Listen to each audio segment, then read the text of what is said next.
What's up, friends? My name is Kevin Basset. Today we're going to review some music. So the album, we're not going to talk about it in chronological order. I know that's kind of a weird specification. It's because the album is called Not in Chronological Order, and it's technically the debut LP by Julia Michaels. I do the little corny air quotes thing because she's kind of released 2 albums already. Apple Music considers them albums because they're long enough to be albums, one of them only being 5 minutes shorter than this album. So take what you want. And those are Nervous Breakdown and Inner Monologue Part 2. I got introduced to Julia Michaels by my friend Darielle, who showed me Nervous Breakdown, and we both just really got into that album.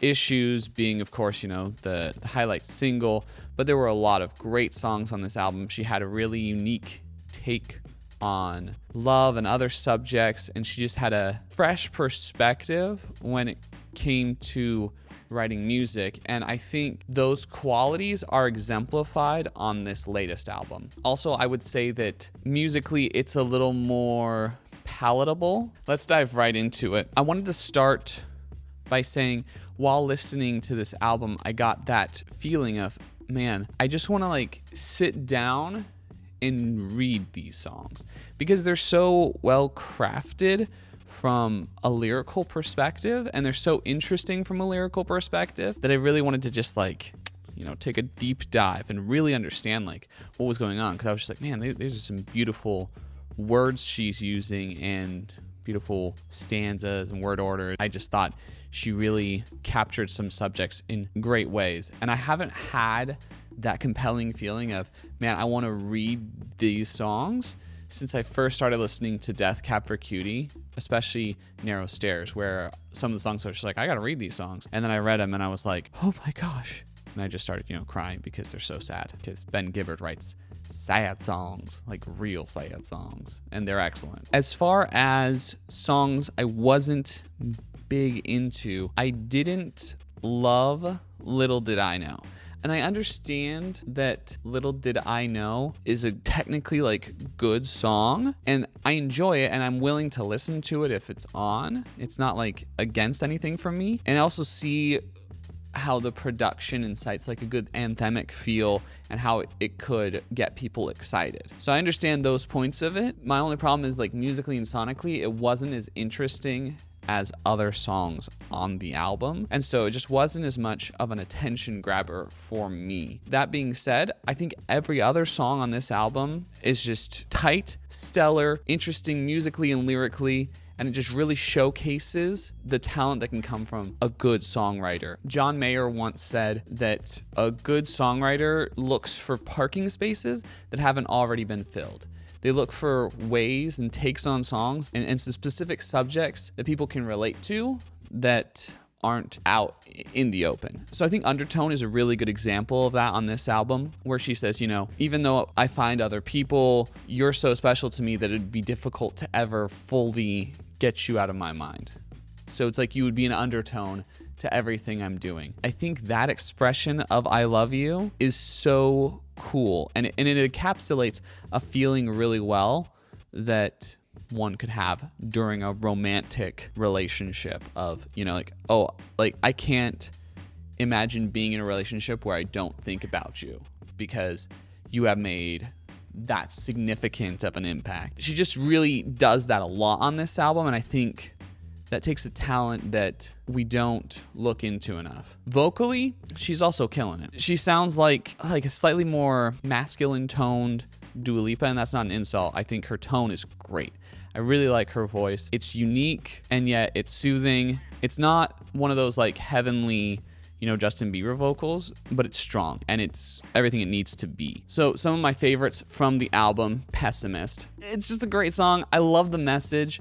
I love the way she approaches that idea of, if you find really good love, it helps make you into a better person. It changes the way you view life. It's a cool idea. I don't see it a lot, and the song was also great. Musically, sonically, just catchy. Everything you'd want from a good song. I really liked Wrapped Around. I think Wrapped Around is the most single-worthy song on this album. If I were, her AR rep, I would tell her, hey, we need to make Wrapped Around your single from this. I think it has potential to go beyond like even Issues, which has been her biggest hit that she has performed. Anyway, Wrapped Around, it felt like it fit right in with that Dua Lipa song. It's like, I did a full 180, baby. Like it just slots right in there in the modern musical landscape. It has a cool bass line that's just groovy. It has a cool concept too. Again, like she's always getting that like really unique songwriter's perspective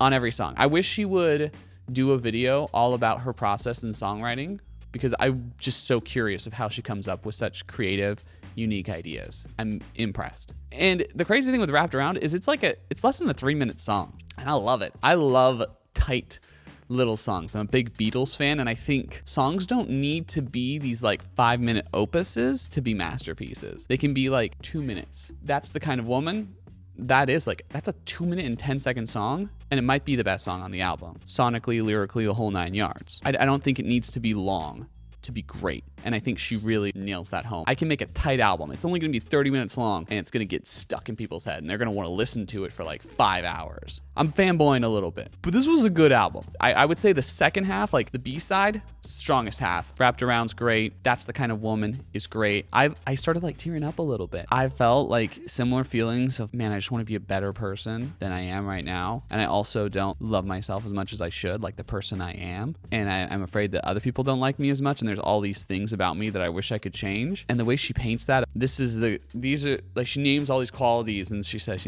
that's the kind of woman who I would fall in love with over me. I would leave me for her. It's just so beautiful, and I just got all teary-eyed and emotional. Yeah, solid song. History is also a great song. What I liked about History is it's this chill song with some unique rhythms, and that's cool that she does that. But when you read the song title, you think, oh, she's saying like about our history, or I want to know about your history.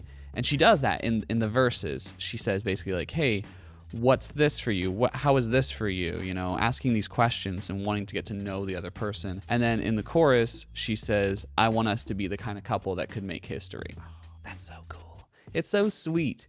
It's so tender, and it's not too cliche. It catches you off guard. This album is like a really good romantic movie, and not a cheesy rom-com. One of those romance movies that you're like, well, it's probably R-rated and it's gonna win a bunch of Grammys. Not Grammys, Oscars. Something like Silver Linings Playbook or La La Land or something like that. Another honorable mention for this album would be All Your Exes. It's just like a fun song. I wish all your exes were dead. I don't want anything to do with your past love life. I don't care about what you've been through. I just wish they were all dead. Not seriously, they don't actually wish they were dead.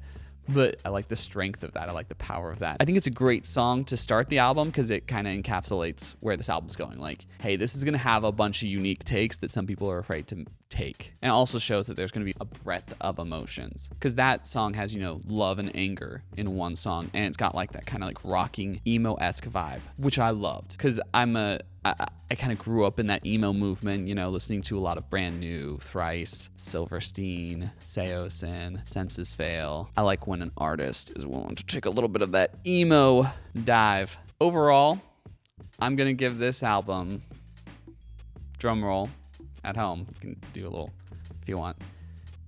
I'm going to give this album 3 stars.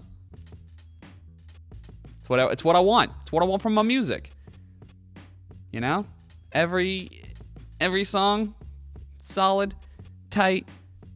In months from now, if someone said, hey, do you remember that Julia Michaels album? I would go home and I'd listen to this again, because it's just that good. It's got cool perspectives. It's listenable. It's re-listenable. It's what you want, man. It's what you want.